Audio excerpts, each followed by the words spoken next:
Finger வச்சு போனவங்க மறுபடியும் குவைத்துக்கு வர முடியுமா? அவுட் பாஸில் போனவங்களுக்கு குவைத்துக்கு வர முடியும். உடனே ஒரு மாதத்திலேயே பணிப்பெண் வேலை படிக்கலைன்னா திரும்பி போகலாமா? இல்லை குடும்ப கஷ்டம் குடும்பத்துக்காக திரும்பி போகலாமா? முதலாவது ஒரு வீடியோ ஒன்று பார்ப்போமா? நான் போயிட்டு வரேன். நீ இல்லாத குறைய என்னால் நிரப்ப முடியாது தேவி. தேவி நாட்டுக்கு போயிட்டாங்க, வெளிநாட்டுக்கு போயிட்டாங்க. நீ இல்லாத குறைய நிறைவேற்ற முடியாதுன்னு கணவர் சொல்றாரு. குழந்தை ஃப்ளைட்டை பார்த்து பாய் அம்மா சொல்லுது. ஃப்ளைட்டு போயிடுச்சு. அப்பா ஜன்னலால் எட்டி பார்க்குறாரு. அம்மா வேணும். எப்போ வருவாங்க அம்மா? கொடுத்திருக்க முடியாது. கணவன் அழுறாரு. செஞ்சு வந்துரு. எங்க மகள் கஷ்டப்படுறதை என்னால பார்க்க முடியாது. எனக்கு புரியுது. எனக்கு அப்படிதான். இருக்கிற கடன்ல எப்படியா தடைச்சிருவோம். சோறும் சம்பளம் சரி சாப்பிடுவோம். சோறும் சம்பளம் சரி சாப்பிடலாம். சோறும் சட்னியும் சரி சாப்பிடலாம். கடன் எப்படியாவது அடைச்சிடலாம். நீ வந்துரு. அது கொஞ்சம் இருக்குடா, வேகமா தள்ளாதீங்கடா. கணவன் கோலை கட் பண்ணிட்டாரு.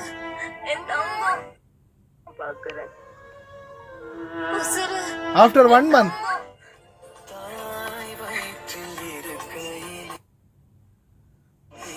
அடங்கொன்னியா 1.5 நிமிஷம் வீடியோவில் முடிச்சிட்டீங்களடா. 1 வருஷம் 2 வருஷம் அனுதாபத்தை. குடும்பம் ஒன்று சேர்ந்துருச்சுப்பா. வெளிநாட்டுக்கு போன பொண்ணு திருப்பி வந்துருச்சு. இது வந்து இந்த வீடியோவுக்கு சாத்தியமாகலாம். ஆனால் வெளிநாட்டுக்கு வந்த ஒரு பெண்ணு திருப்பி நாட்டுக்கு போகணுன்னா அங்கே புருஷன் எவ்வளோ கஷ்டப்படணும், இங்கே பொண்டாட்டி எவ்வளோ துன்பப்படணும் அப்படின்றது நம்மளுக்கு தான் தெரியும். குடும்பம் அங்கே குழந்தை அழுதாலும் சரி, என்ன நடந்தாலும் சரி, கொலையே விழுந்தாலும் சரி, ஒன்று காசை வச்சுட்டு நாட்டுக்கு போ அப்படின்னு ஏஜெண்ட்டு சொல்லும். அடுத்தது கோயிட்டுக்கிட்ட சொன்னால் உடனே நீ வந்து போயிரு, குழந்தைக்காக நீ போயிரு அப்படின்னுலாம் அனுப்புவாங்கன்னு நினைக்கிறீங்க? அவங்கள அதை தான் சொல்லுவாங்க, காசை வச்சுட்டு போ. அப்புறமா அங்கேருந்து காசெல்லாம் எப்படியாவது உருட்டி பிரட்டி சரி கொடுத்து எடுக்கிறதுக்கு முயற்சி பண்ணாலும் கடைசியில் இங்கே அதை எடுத்துட்டு அந்த காசை எடுத்துட்டும் 2 மாதம் வச்சுருந்து தான் அனுப்புவானுங்க. அதெல்லாம் தட்டி கேட்க போனால் நாமெல்லாம் குற்றவாளிகள், நாம் ஏதோ தேச துரோகி மாதிரி நம்மளையெல்லாம் வச்சு ட்ரீட் பண்ணுவானுங்க. வீடியோ பார்த்தீங்களா? எனக்கு அந்த வீடியோ பார்க்கும்போது நானும் ஏதோ ஒரு சில்ட்ரன்ஸ் டேக்காக போட்டிருக்காங்களாம். சரி ஓகே, ஏதாவது ஒரு நியாயம் வேணாமாடா அப்படின்ற மாதிரி இருந்துச்சு. என்ன, அம்மா வெளிநாட்டுக்கு போனாங்க, அப்புறமா கணவன் கால் பண்ணி அழுகிறாரு, பிரச்சனையெல்லாம் சால்வ் பண்ணிடலாம், எப்படியாவது சோறு சம்பளம் சாப்பிட்லான்னு சொன்னதும் ஆஃப்டர் 1 மந்த்லேயே அம்மா திருப்பி வந்துட்டாங்க. அம்மா ட்ரிப் போனால் திருப்பி வரலாம், பனிப்பெண்ணா வந்தாவலாம், அவ்வளவுதான். சரி, அடுத்த முக்கியமான தகவல் என்னன்னு பார்ப்போம். அவுட் பாஸில் போனால் வரலாமா, அக்காமா இல்லாமல் போனால் குவைத்துக்கு வரலாமா அப்படின்ற மாதிரி கேட்டிருந்தாங்க. இதில் முதலாவது அவங்களுக்கு நான் ஒரு வீடியோ ஒன்று வாய்ஸ் ஒன்று இருக்குது, அதை ப்ளே பண்ணணும். அஸ்ஸலாமு அலைக்கும் மல்லி කොහොමද? මම කෝල් එකක් ගත්තා කවදාවත් ගන්න නැතුව අද ගත්තේ. මේ හදිස්සි වුණා කියන්නේ මගේ නන් නෙමෙයි. මම ඔයාගේ මේක කලිනුත් අහලා දැම්මා අර පිංගල් පෙරවලා ගියපු කෙනෙකුට අවුරුදු 13 කලින් එන්න බැයිද කියලා. பிங்கர் வச்சுட்டு போனவங்களுக்கு, அதாவது 13-14 வருஷம் ஆகுது, பிங்கர் வச்சுட்டு போனவங்களுக்கு வர முடியுமா வர முடியாதான்னு அவங்க கேட்டாங்க. நான் சொன்னேன், அக்கா பிங்கர் வச்சுட்டு போனால் குவைத்து பக்கம் தலை வச்சும் படுக்க முடியாது, தயவு செய்து வேறு ஏதாவது ஒரு நாட்டை பார்த்து போக சொல்லுங்கள்.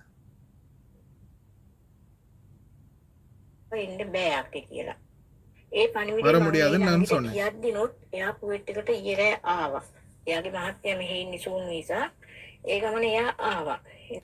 அவங்களோட கணவர் வந்து ஷூன் விசாவில் இருக்கிறாரு. அவர் வந்து ஃபேமிலி விசா போட்டோ இல்லை டூரிஸ்ட் விசா போட்டோ மனைவியை வந்து நான் சொன்னேன், அவ்வளவு சொல்லியும் சொல்ல கேட்காம எடுத்துட்டாரு. விசிட் விசா, ஃபேமிலி விசா, வேர்க்கன்சி விசா எதுலேயுமே ஃபிங்கர் வச்சு போனால் வர முடியாது. ஏர்போர்ட்டில் வந்துட்டாங்க. வந்து இறங்கினதுக்கு அப்புறமா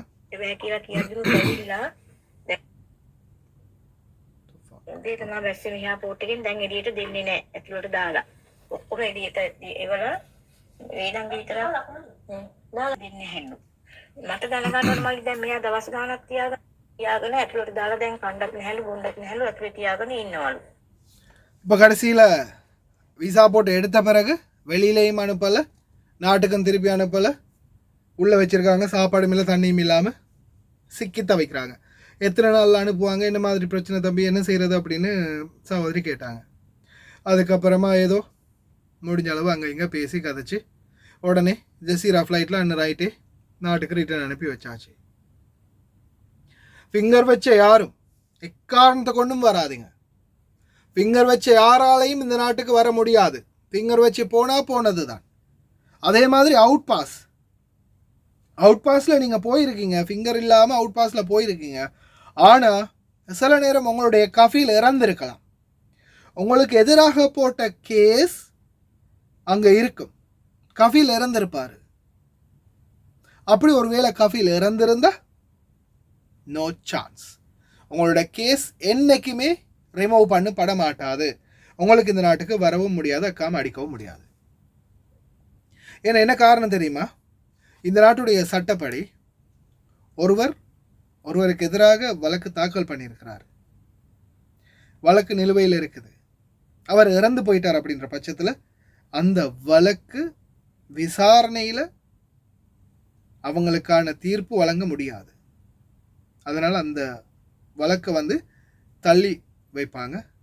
இதில் எந்த மாதிரி வழக்குன்னு பார்த்தீங்கன்னா ஸ்பான்சர்ஷிப் வழக்கு. மெயினாக பணம் கொடுக்கல் வாங்கல் இருந்தால் அது குடும்பங்களோட மூவ் பண்ணி விடுவாங்க.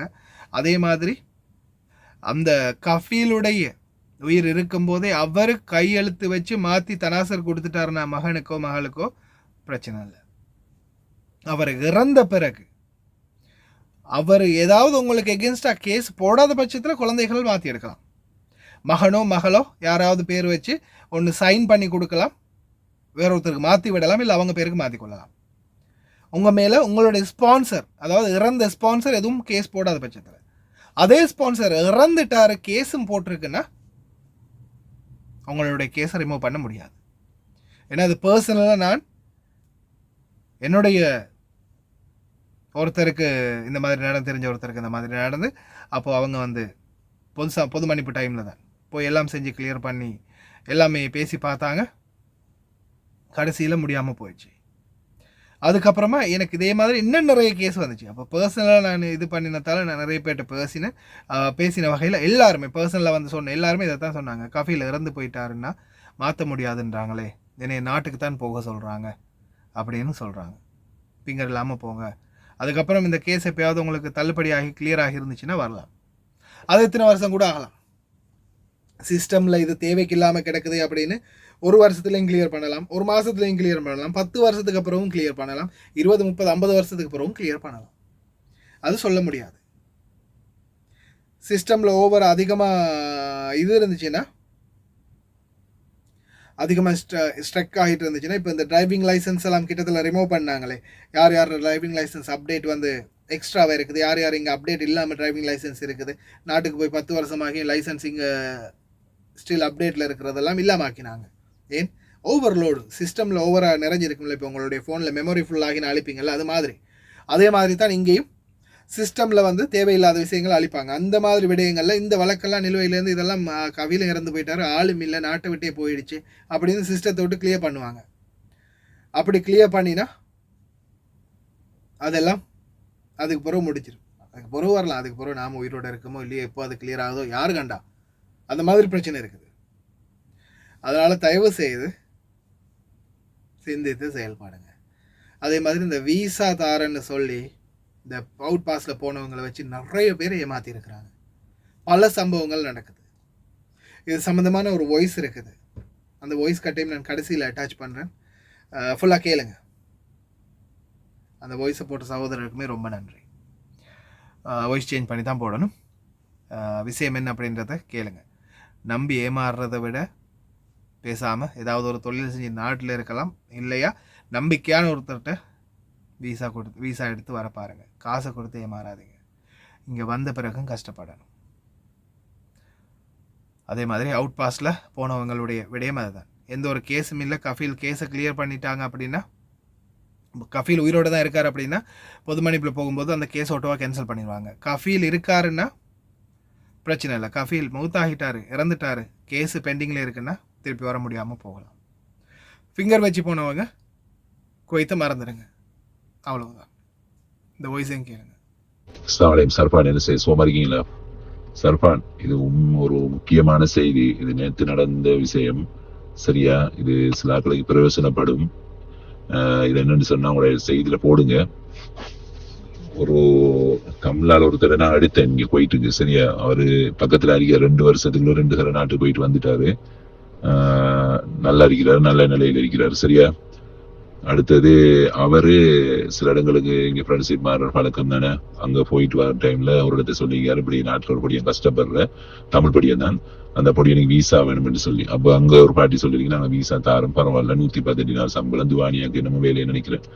அப்ப எல்லாமே கொடுத்தாச்சு. அவங்க சொல்லிருக்காங்க டிக்கெட், பீரோல் காசு, அடுத்தது அக்ரிமெண்ட் எல்லாமே நாங்க தாரோம், எங்களுக்கு ஒரு அமௌண்ட் தரணும்னு சொல்லி செலவழிச்சு எங்களுக்கு தரணும்னு சொல்லி கேட்டிருக்காங்க போல. இனி அவங்களை எல்லாம் ஒத்துட்டு ஓகேன்னு பண்ணி எல்லாம் கிளியர் ஆயிட்டு அந்த பொடியை சொல்லிருக்கேன்னு சொன்னா, நான் ஏற்கனவே இங்க வேலை செஞ்ச ஒரு கம்பெனி சரியில்லாதால சம்பளம் ஒழுங்கா தாரல, அதனால நான் பாஞ்சி அவுட் பாஸ் போடுங்க, நான் அவுட் பாஸ்ல நாட்டுக்கு போயிட்டேன்னு சொல்லி முறையா தான் போனேன்னு சொல்லி சரியான்னு சொல்லி எல்லாமே ஓகே பண்ணி, அப்ப இந்த பொடிய மாதிரி விசா தர பொடிய மாதிரி சொல்லிங்க, நாங்க அவுட் பாஸ் போனாக்கெல்லாம் எடுத்து தாரிங்க, ஒரு பிரச்சனை இல்லைன்னு சொல்லித்தான் இவங்களும் எடுத்திருக்கிறாங்க, சரியா? காசு கொஞ்சம் ஓவரா தான் வாங்கியிருக்கிறாங்க, சரியா?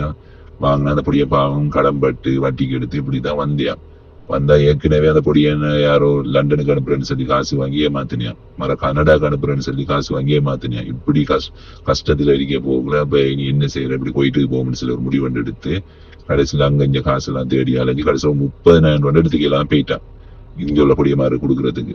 வந்து தாரன்னு சொல்லி என்ன செய்யறன்னு சொல்லி அப்ப 4,75,000 கிட்ட அந்த பொடியான செலவு போல.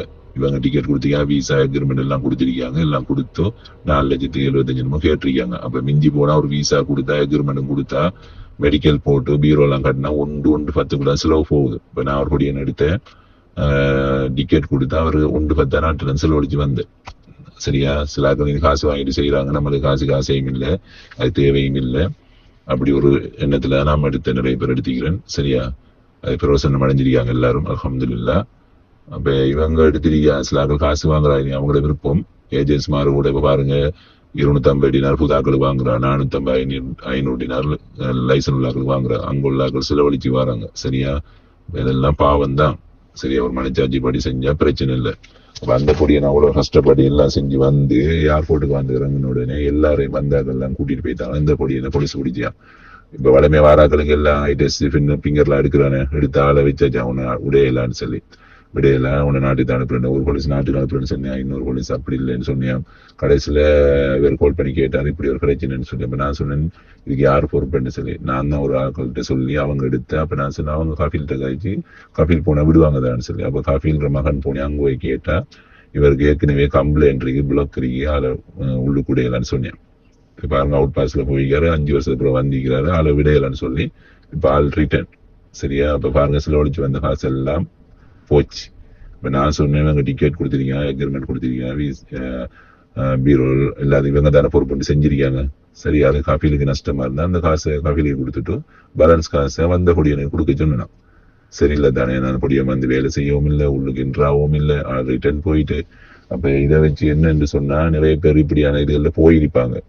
அப்ப காசு செலவழிச்சு வாரத்துக்கு முன்னாடி யோசிச்சுக்க சொல்லுங்க, சரியா? இப்ப ஒரு அரபி விசா கொடுக்குறான்னு சொன்னா நிச்சயமா வந்துட்டு டிக்கெட் கொடுப்பாங்க, சரியா? அக்ரிமெண்ட் கொடுப்பாங்க, விசா கொடுப்பாங்க. அப்ப டிக்கெட் வாங்கி கொடுக்குறதால சில ஆட்கள் என்ன செய்யறாங்க, டிக்கெட் காசு தரணும்னு வாங்குறாங்க, சரியா? சரி, அது அப்படி பரவாயில்லன்னு வச்சுக்கோங்க. மேல் மிச்சம் அதிகமா வாங்குறதுலாம் தவறு, சரியா? ஏன்னு சொன்னா அந்த பொடி என்ன கஷ்டத்துல தானே இங்க வரும்போது ஏகப்பட்ட காசை வாங்கினா அது சரியில்லை தானே?